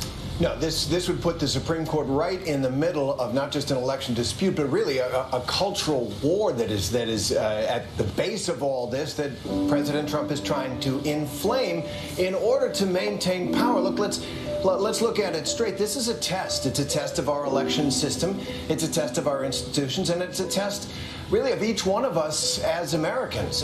There is a time-honored, lawful way of settling election disputes, as Chris Christie was saying. It takes place both in the court of public opinion, but also in courts of law. In the court of public opinion, you can say whatever you want. It doesn't matter if you have any evidence. You can say your inauguration crowd was the biggest in history. You can say the election's being stolen. In the court of law, however, as Chris points out, you need evidence. Burden of proof is a tough thing for a lot of people to meet, and that is really President Trump's problem. The question is he going to use the court of public opinion to try to bypass the court of law? That's the invitation that he is beginning to extend to each American. And some Americans, as Pierre is pointing out, law enforcement is concerned, might take that invitation up. My hunch is most won't. They'll wait for the courts to do their work. Byron Pitts, thank you, Terry. Byron Pitts, Terry just used the phrase cultural war. Yeah, I mean, George, and listen to the president today. He could have said Tucson, but instead he said Detroit. He could have said Scranton, Pennsylvania, or State College. He said Philadelphia. And I think, as our president has said, it is what it is, right? This fits a pattern with him. And George, also, I've been thinking, listening to Chris Christie talk and some of the other Republicans, it seems like we may be approaching one of those Barry Goldwater moments, right? In 1974, he went to the president and said, sir, for the sake of the country, the party, you need to back away. And this is something, as you know, I always look at history to see when we're in some moment. And this is a quote from Barry Goldwater. Those who seek absolute power, even though they seek to do what they regard as good, are simply demanding their own version of heaven on earth. And it seems to me the president made clear tonight his version of heaven on earth is staying in the White House, keeping his job, as opposed to honoring our election system. Byron Pitts, thank you. Martha Raddatz, test of all our institutions, as Terry Moran just said. The president is also commander-in-chief, and the top brass in the military put out the word clearly over the weekend and the days leading up to this election that they want no part of this election. And they have no part in this election, whether disputed or otherwise, and they have no part in the transfer of power. Mark Milley, the chairman of the Joint Chiefs of Staff, did make it very clear. He said the Constitution and laws of the U.S. and the states establish procedures for carrying out elections and for resolving disputes over the outcome. I do not see the U.S. military as part of this process.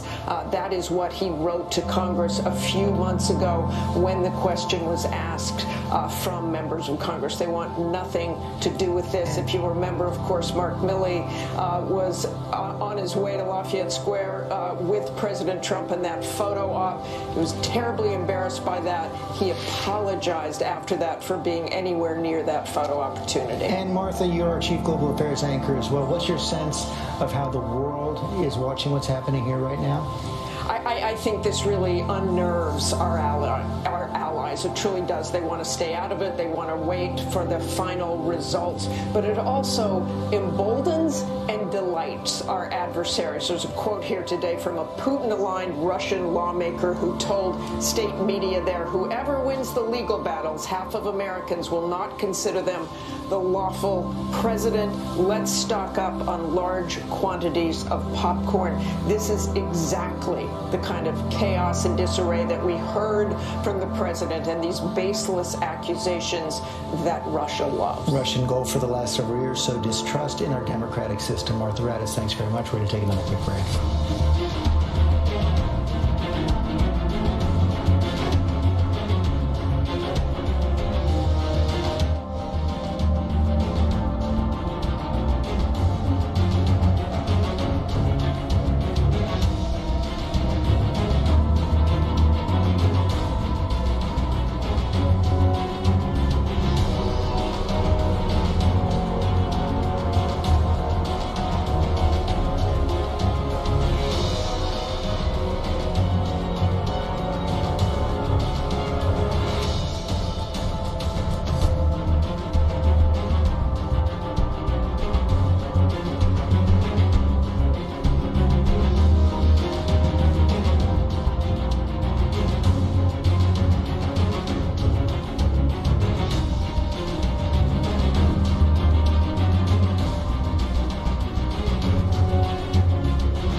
And we are back now where the special election coverage. The counting is continuing. As we've heard today, it's going to go into several more days, perhaps hoping for a lot more information to come in tomorrow. But I want to bring in our panel right now. Sarah Fagan, let me start with you and weigh in what we were hearing earlier in the broadcast. What is the Republican response going to be to what we're hearing tonight as this election continues, as the votes continue to be counted? We seem to have something of a split. And as Chris and others pointed out earlier, Republicans generally had a pretty good night in the House and the Senate on Tuesday. Republicans had a great night in the House and the Senate, and they want to carry that momentum into a legislative session. And the longer that this drags on, and there's going to be a legal fight, even if Joe Biden overtakes the president in these states and quickly is declared the winner by news networks.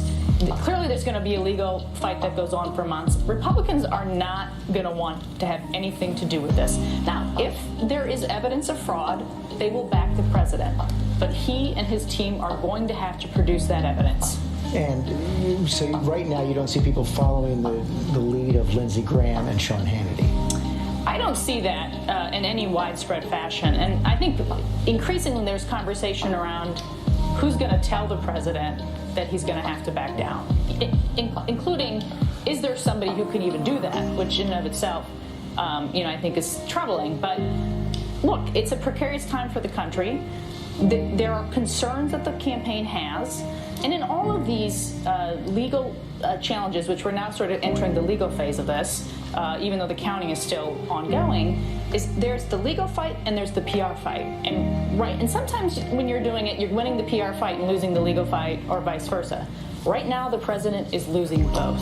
Yvette Simpson, you wonder how much different this would have looked had we had a relatively normal election this time around with most people voting on Tuesday, fewer absentee. I think it would have been much cleaner, but let's remember why we're here. I mean, part of the reason that we're here is because there was so much confusion and there was so much fear around whether the regular voting system was going to be able to work. The pandemic put that into question, and then, of course, folks started to mail in ballots, and then the rules and the laws started to shift. I do want to just take a quick second, if I can, George, because I haven't had the chance to really thank all the organizers, organizations, and voters who endured and overcame a lot of obstacles to vote in this election. Pandemic, and a lot of people risked their lives waiting in line for hours.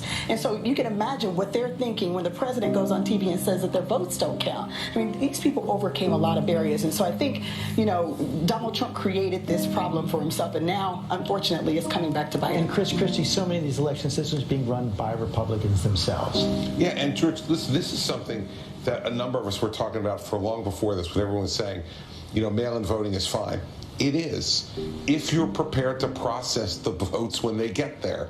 And too many of these states were simply not ready.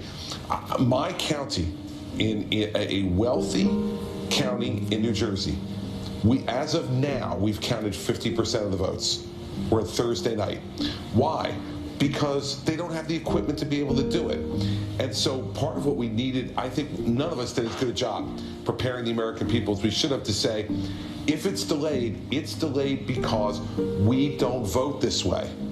Very few states in our country vote this way en masse. And so when you don't prepare people for it, it makes these kind of things even more possible, where people are wondering, this is so unusual, what's up? Why don't I know the answer? There's an explanation for it, but we didn't prepare people well enough for it. Let's remember, though, the Democrats fought to get a bill into Congress so that we would actually have resources for states. Hold on. Resources for states to be able to build up to this moment. We knew months. These people would not have bought this equipment soon enough to be used. We have been in this pandemic for over. I'm just speaking truth if I can. I think it's very important. And also, let's remember, in Pennsylvania, it was the Republican-controlled Pennsylvania legislature who said that you have the ballots are not counted after they're received, and that you can't start counting those ballots and mail-in ballots until today. Until election day. So let's remember that when you create these rules that are meant to hinder people from voting, you end up getting bitten in the butt. We could have prevented this. I feel like I'm in a right. One of the questions for Vice President Biden, if indeed he does prevail, is what does he do to build up trust in the system if it's actually the goal of our adversaries to tear it down? Well, I actually think that process has already begun. It's not like he's going to wait for after this. I think the reassuring, calming voice that he's offering is exactly that first step in that process of the integrity. And I actually think, to tell you the truth, one of the things you noted, and I don't think should be underscored, I have I'm going to go out. I think Georgia's going to flip soon. You have a Republican governor or a Republican Secretary of State. They're going to validate that there's sanctity of this process, that it actually did. And that's going to help tremendously because it's bipartisan. And I think we have a long-term interest, obviously, in the country accepting that notion in that effort. And I also think that President-elect Biden will actually work on a piece of bipartisan legislation to actually put the type of resources necessary that was blocked. That's right about that, was blocked. That actually, and Chris is also right about this, the system wasn't set up for this. But the truth is, every time Trump attacked vote by mail, which he and his own family used themselves, every time he did that, it became a rallying cry for Democrats to do it. He actually put himself on his own petard. If you tell people they can't do something, they're going to go out They went out and did it. But the question, Heidi Heitkamp, you used to represent the state of North Dakota in the Senate. A lot of strong Trump supporters out there. What will they take away from the events of the day? I think that they're watching very closely, trying to find some evidence, trying to find some reason why you would have a good night as a Republican on every other election ballot marking, but not for the president. I mean, that's a disconnect.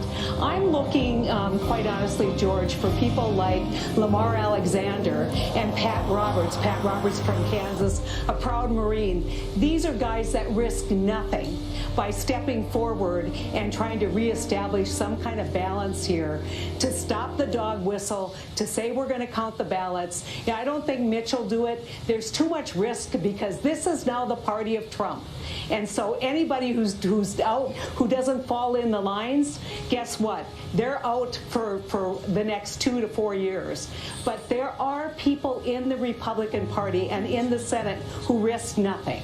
Heidi Heitkamp, thanks very much. David Muir, this is a relatively close election right now. You wonder where the president would be had he not been attacking mail-in voting for months. That's the flip side of this discussion. And, you know, Sarah, we were all talking about this earlier, about missed opportunities in the pandemic, that a leader did have an opportunity to bring a country together because concerns for your family and fears about being safe when you go out, those are universal. That's not Democrat or Republican. And I think the same concept can be applied to mail-in voting. Everyone's concerned about their health. They wanted to get through this election safely and to have their vote counted. And you have to wonder, had he not railed against mail-in voting, would he have had many more people get out there and vote? Maybe, perhaps many of his followers listened to what he said and went out on Election Day, and it simply wasn't enough to make up for the map that we see from Joe Biden. And just a reminder, President Trump's popular vote numbers are very impressive.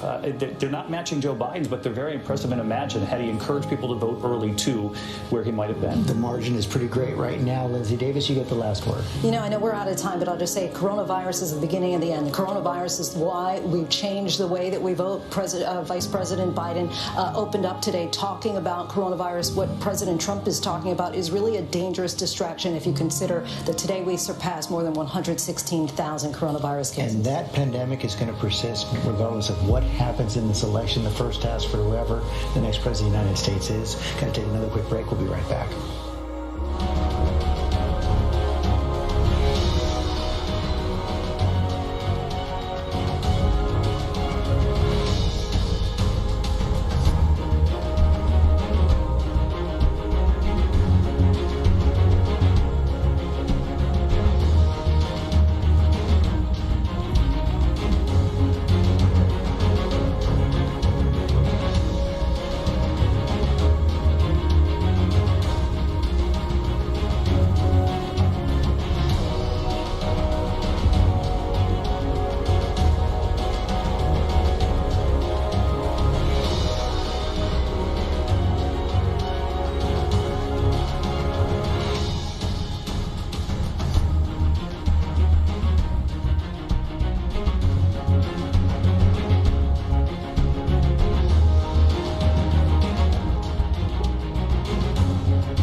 after the votes are still being counted, as we heard tonight. That's going to continue into tomorrow, perhaps for several days beyond that. Right now, the popular vote, 51 for Joe Biden, 48% for Donald Trump. Over 145 million Americans have already voted. Joe Biden also leading in the Electoral College right now, 253 electoral votes to 214 for Donald Trump, leading in the states that he needs right now to get to 270. Our coverage is going to continue until this ends. I'll see you tomorrow on GMA.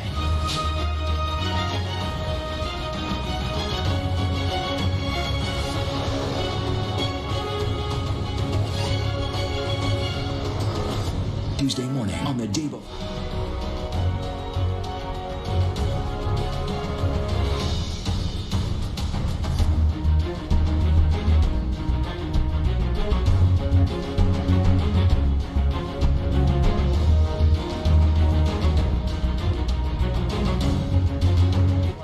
With record-shattering voter turnout, what will happen next?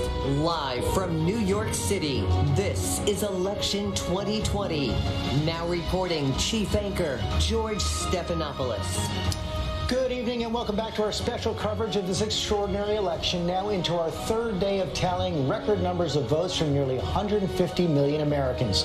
As we come on the air, former Vice President Joe Biden leading in the popular vote by more than 4 million votes, and in the Electoral College, you see it right there, 253 to 214 for President Trump. Biden also leading the incomplete tallies in enough states to give him the 207.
I think that we're going to see a lot of litigation because the president isn't winning and he doesn't want to lose. And you make such a good point that Biden came out.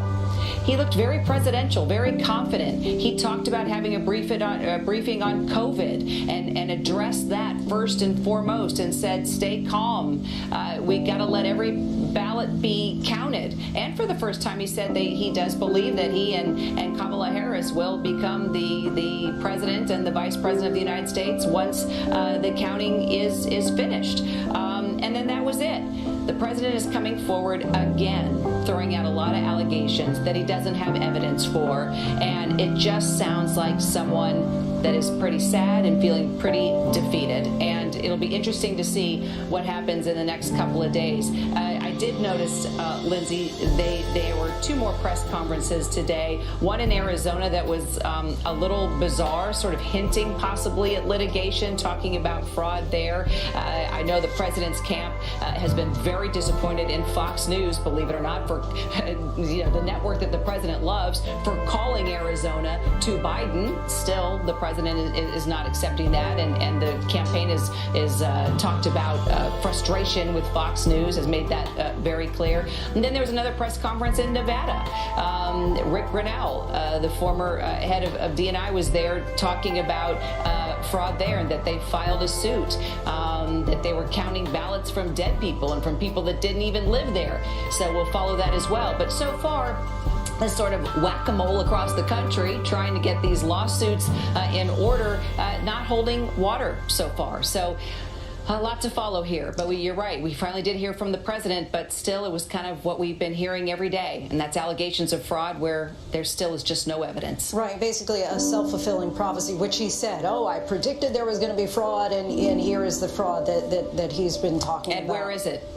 Right, and he got very granular, really talking about the polls. I mean, a lot of what he was talking about, Kira, was essentially like blaming the media, big media, and then these phony polls, fake polls, suppression polls, talking about how, the polls had him losing in Florida, but how much. But yeah, again, no evidence of fraud there. Okay, thanks so much, Kira. I'd like to bring in Terry Moran. And Terry, really a lot to digest here. I mean, at times he was pointing the fingers at Detroit and Philadelphia, talking about how they're the most corrupt cities in the country, and that they're trying to engineer the outcome of a presidential election. They're trying to commit fraud. In the meantime, he seems to be conflating these ideas that votes that are getting counted later are illegal. And that's just not true. No, in no sense. First, let's get our tenses straight. The election is in the past. People voted. That's a reality. That's a pile of facts in every state called votes. That was already done. That was done on Election Day and the days leading up. No votes after Election Day haven't even arrived yet, given the state of the U.S. mail. So we're talking about a reality that's in the past that the counters are uncovering, right? Like dirt off a fossil. The fossil's already there, they're scraping the dirt off it. Or better yet, the numbers on a scratch-off lottery. They're there. So that's what's happening. The language we use in the media sometimes confuses people. Oh, President Trump's lead is slipping, or Joe Biden is catching up. That's present tense. The reality is in the past, and it is being discovered, ascertained, and determined with precision by people who are counting the votes, public servants, our fellow citizens, carefully in every state. Second, it's easy for President Trump, he does it all the time, to stand in front of a podium and say wild things, just make stuff up. I mean, he can do that as much as he wants. It's put up or shut up time. He may have evidence. What he is relying on are anecdotes and stories that are floating around on the in QAnon Twitter and stuff like that. Fine. What happens now is if you've got a case, show your evidence. And the president yapping at a microphone is not evidence. It should come to court. If there's evidence that can be tested, and let me just say, in the cases he's brought so far, in 2 different states, in Michigan and in Pennsylvania, the judges have said they don't see any evidence. That's after the Trump lawyers have come in and said, here's our case, and the judge have looked at it and said, there's no evidence here. That and a quarter will get you a pack of gum. But yet he did say that he won a case. He kept talking about how they won, and now they're trying to appeal that. Yes, that is the case that was brought, where the Trump people said because of the coronavirus restrictions, they didn't feel they were close enough to be able to see what was happening, and they alleged certain things that secrecy ballots, the secrecy envelopes for ballots weren't being checked, and all kinds of things. And they took that to a lower court judge in Philadelphia, and the judge said, "Fine, I get it. Wear a mask." And he told the Commonwealth of Philadelphia, he told the people running the vote counting, okay, you got to let these people closer. They'll do it in a way that's safe, given the fact that we're doing this in a pandemic. And the Commonwealth appealed. They, for whatever reason, they appealed, and the Supreme Court of the Commonwealth of Pennsylvania has not ruled. They do want to hear a little bit more of a case. At this point, however, a lot of that vote has been counted. But that was a case of they didn't actually have an allegation of fraud. What they said is, we don't feel we're close enough to see. They have a right to be there, and that's what the lower court said. The Commonwealth has appealed, and so the state Supreme Court is going to take a look at that. That is the case. He said it was a major victory. The process of counting the votes hasn't changed at all, and so he may go forward with that. But what he wants to demonstrate is that all these people are somehow engaged in a massive fraud. And to do that, you need real evidence. This is not a reality TV show. This is an American election, and you need evidence to back up those kinds of charges. Yeah, a lot of conspiracy theories there. Terry Moran, thanks so much. I'd like to bring in Devin Dwyer. And Terry was kind of touching on one of the allegations that the president was making, saying that people have become violent. They're putting paper in the windows so they can't see. They're not allowing observers. People have to use binoculars. Is there any validity at all to any of these claims? Talk about some of the president's challenges here legally. Yeah, and there really isn't, Lindsay. I mean, we heard Keir talk about two of these cases being tossed today. They were tossed, and the judges didn't mince words in these decisions. Let's take the case out of Georgia. The Trump campaign was challenging 53 ballots in Chatham County that someone in the room said suspected had arrived late. They filed a claim in court to toss out 53 ballots, and the judge took a look at it and said, this is hearsay at best. There's no evidence here. That case went out the door. We're seeing those sorts of claims repeated. And I got to say, Lindsay, I mean, just talking about the math, 53 votes, Georgia is close, but 53 votes isn't going to make a significant difference in this outcome. And that is true in each of these states where they are filing these challenges, even if there is merit. And so far, we have seen no evidence in any of these cases that there is merit to these claims, which are so broad, as we've been talking about. The math simply isn't there at this point, even if judges ruled in their favor to significantly sway the outcome so far. All right, Devin Dwyer, thanks so much. I'd like to go to Rachel Scott now, who's with the Biden campaign. Just, you can't help but notice the stark contrast between what we heard from former Vice President Biden a few hours ago and the president just now. It is, Lindsay, and it's really representative of what we have seen this entire campaign. Two very stark messages from the president and then Joe Biden. The Biden campaign says the president's strategy to try and stop these votes from being counted is doomed to fail. They are calling this a distraction from the reality that Biden right now holds an edge on President Trump when you look at the electoral map, and that he is inching closer and closer to the White House with the current states and the current results that we are getting in. They are urging Americans to be patient. They say democracy can sometimes be a little bit of a messy process here. Things take time, but that this is how it works. And this is exactly how democracy works. People vote, they vote early, they vote on election day, and then it takes time for those votes to be counted. And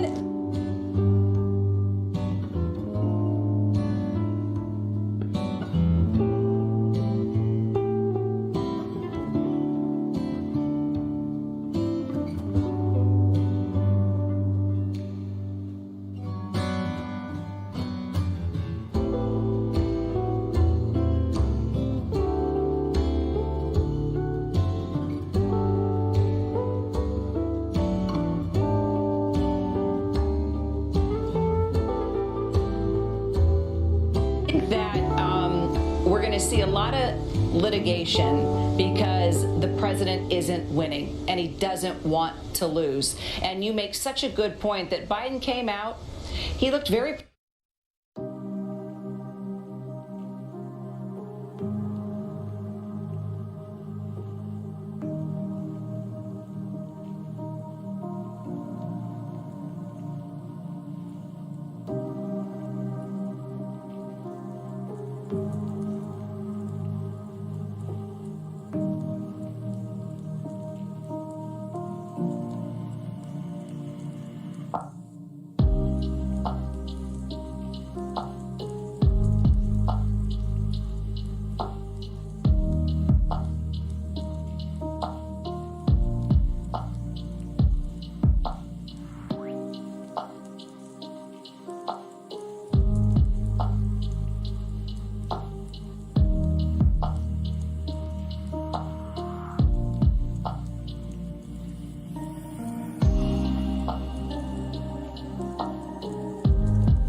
Bye.